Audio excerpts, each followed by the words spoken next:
Hello दोस्तों, how are you. एक बार फिर मैं शुभम आपका अपने यूट्यूब चैनल ड्रीम्स एकेडमी में स्वागत करता हूं। जैसा कि हम लोग टेंस के बारे में सीख रहे हैं, तो हम आज सबसे पहले प्रेजेंट इंडेफिनिट टेंस के बारे में जानेंगे।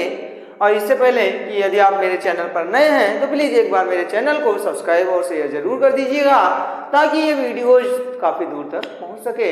आज हम लोग सीखेंगे प्रेजेंट इंडेफिनिट टेंस।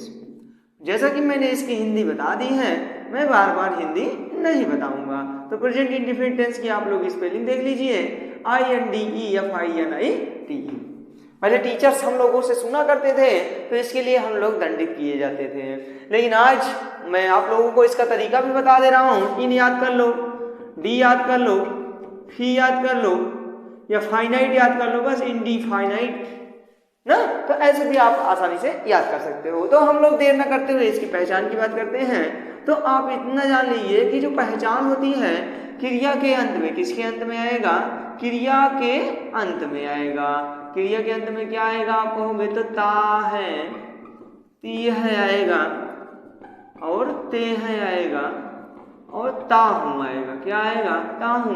अगर इतने शब्द आते हैं बाबू क्रिया के अंत में, तो आप तुरंत समझ जाइएगा वो प्रेजेंट इंडेफिनिट टेंस के वाक्य हैं। जैसे मैं पढ़ाता हूँ, तुम लोग पढ़ते हो, मम्मी खाना बनाती हैं, पापा जी अखबार पढ़ते हैं, भैया स्कूल से लौटते हैं, मैं मोबाइल चलाता हूँ, वो लोग मोबाइल चलाते हैं। ऐसे ट्रांसलेशन में आप क्या लगाओगे?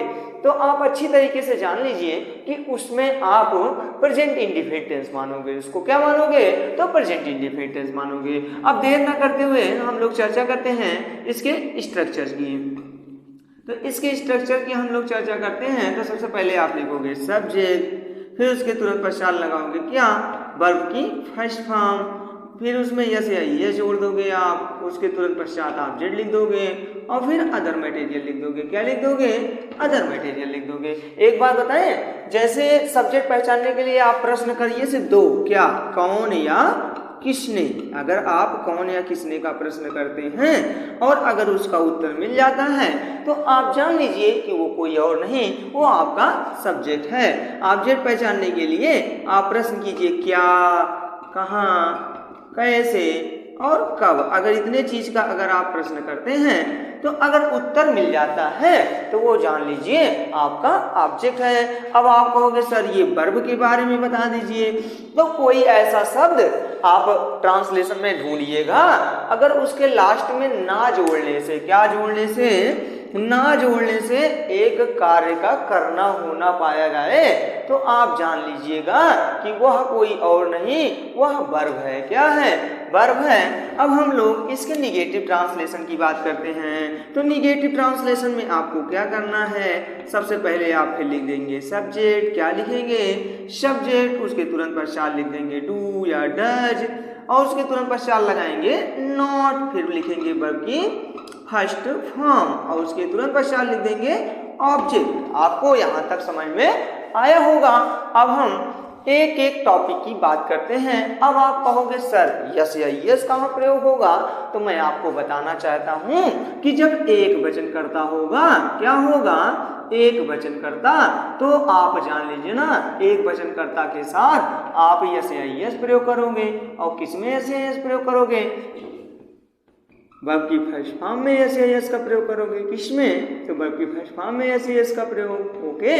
अगर मान लीजिए आप पूछोगे सर एक वचन करता क्या है, तो मैं बताना चाहता हूँ कि एक वचन करता आपका ही होता है, सी होता है, इट होता है, एवं नाम होता है। अगर इतने आपको मिल जाते हैं तो वह एक वचन करता कहलाता है।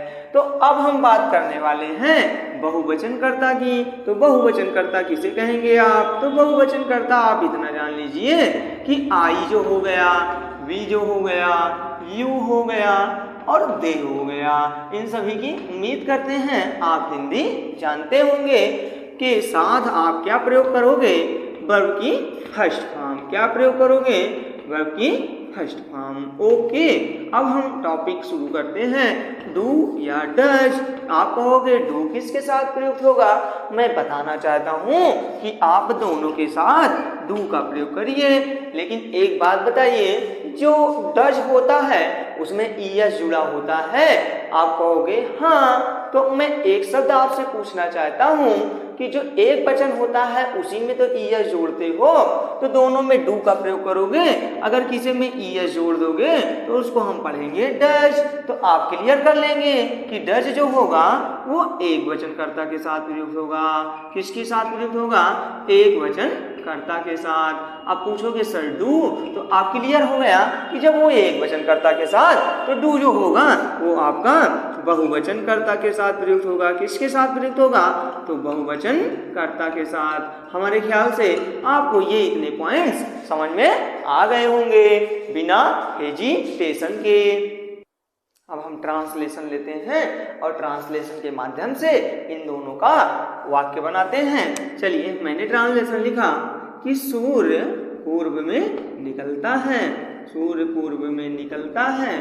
तो आप कहोगे कि सर ता है आ गया है, तो इसके लिए आप क्या लगाओगे? तो मैं बताना चाहता हूँ कि जो सूर्य पूर्व में निकलता है यह काम अभी चल रहा होता है। प्रेजेंट इंडेफिनिट टेंस में काम अभी अभी शुरू होता है। इसकी परिभाषा याद कर लीजिए। जो कार्य होता है, कार्य अभी अभी शुरू होता है। अभी अभी शुरू होता है मतलब कार्य जो होता है एकदम जीरो बेस से शुरू होता है।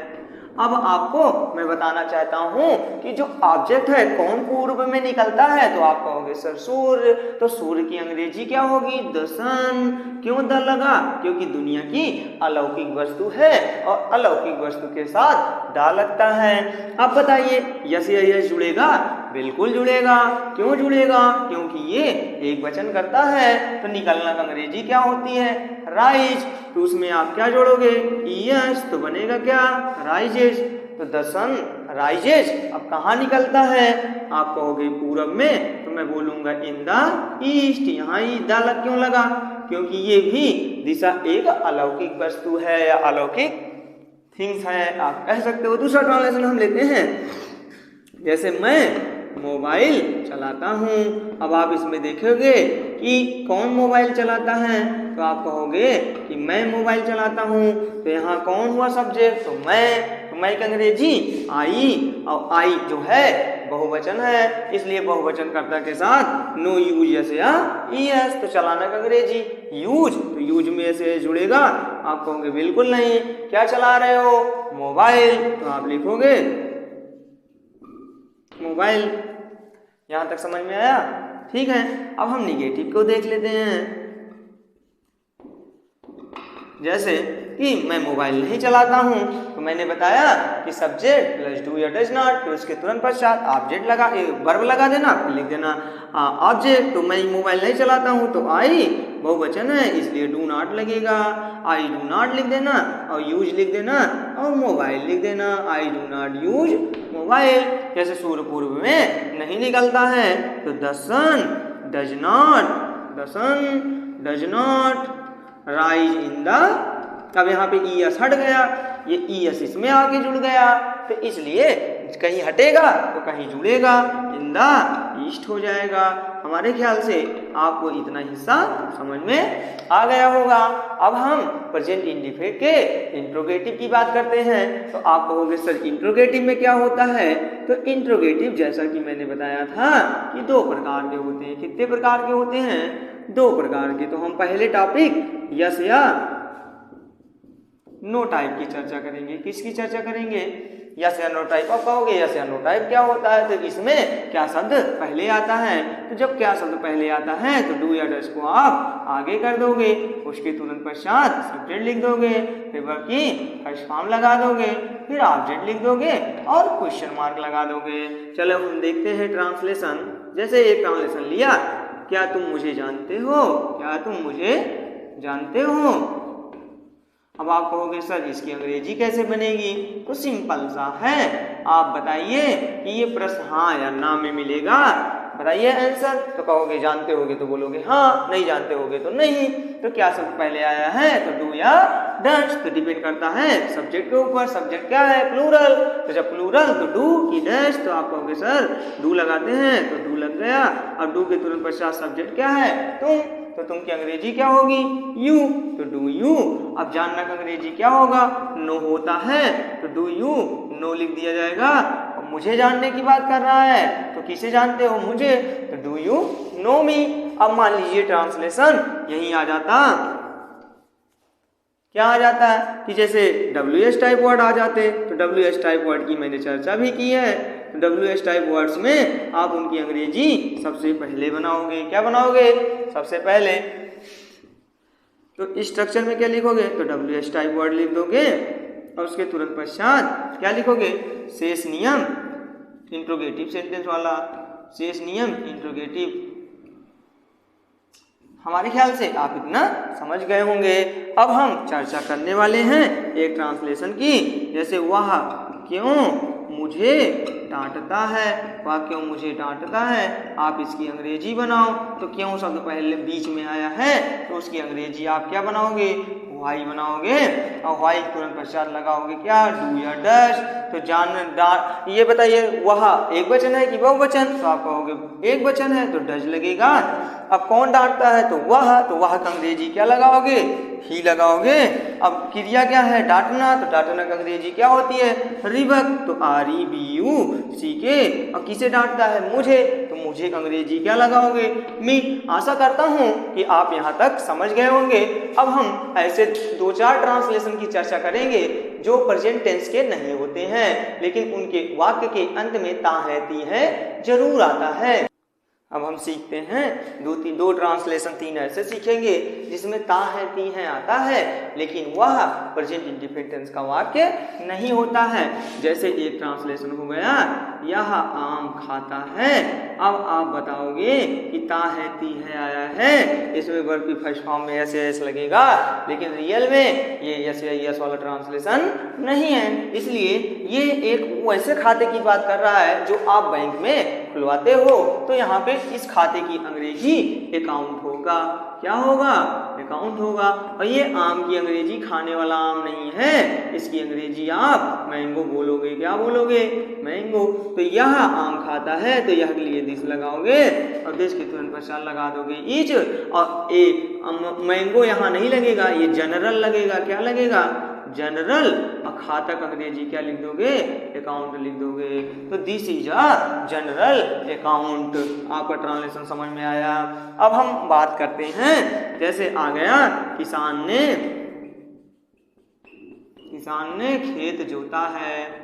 अब आप ध्यान से देखेंगे कि इसमें ता है ती है आया है, लग रहा है प्रेजेंट टेंस का इंडिफिनिट टेंस का वाक्य है, लेकिन ऐसा बिल्कुल नहीं है। आप इसमें ध्यान से देखिए, किसान शब्द आया है और ये काम पहले बीत चुका है। जब काम बीत चुका हो तो ऐसी स्थिति में आप फ्यूचर को प्रेजेंट परफेक्ट टेंस मानोगे, इसलिए इसका वाक्य बनेगा द फार्मर और इसके साथ हैज या हैव लगेगा। क्या लगेगा? हैज या हैव। तो फार्मर हैज और उसके साथ प्लोड लग जाएगा, प्लो माने जोतना होता है, प्लोड द फील्ड लग जाएगा। ये ट्रांसलेशन इस दिखने में लग रहा था कि प्रेजेंट इंडिफिनिट टेंस का है, लेकिन ये रियल में प्रेजेंट इंडिफिनिट टेंस का नहीं है। अब हम 2-3 ट्रांसलेशन की और बात करते हैं। जैसे वह जाता तो है, अब इसमें ट्रांसलेशन में तो है आया है। जैसे मैं खाता तो हूँ, तुम घूमते तो हो, वो पढ़ता तो है, तुम खेलते तो हो, ऐसे ट्रांसलेशन आएंगे, लेकिन इसमें निगेटिव शब्द नहीं आएगा, ना ही इंट्रोगेटिव आएगा। ये नॉर्मली ऐसे बनेगा। तो एक वचनकर्ता के साथ आप डज प्रयोग कर दोगे और बहुवचनकर्ता के साथ आप डू प्रयोग कर दोगे। जैसे वह जाता तो है तो ही, इसके साथ डज लगा दोगे, भले ही नॉट ना लगाओ, उसके बाद जानक अंग्रेजी गो लिख दोगे, ट्रांसलेशन क्रिएट हो जाएगा ही डज गो।